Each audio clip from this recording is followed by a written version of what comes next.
Reporting a T-Mobile home internet outage is straightforward with their digital-first approach. Start by using the T-Mobile app available on iOS and Android.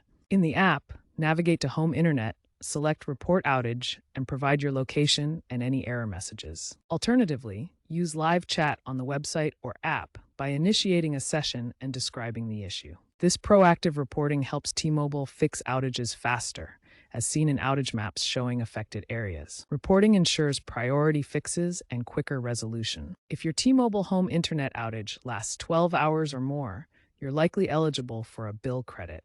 T-Mobile's policy generally applies these credits automatically as a prorated amount of your monthly bill. However, it's wise to confirm your eligibility through their support channels, especially if you don't see the credit applied. While T-Mobile strives for a 98.5% uptime, outages can happen, and knowing your rights ensures you receive fair compensation for prolonged disruptions.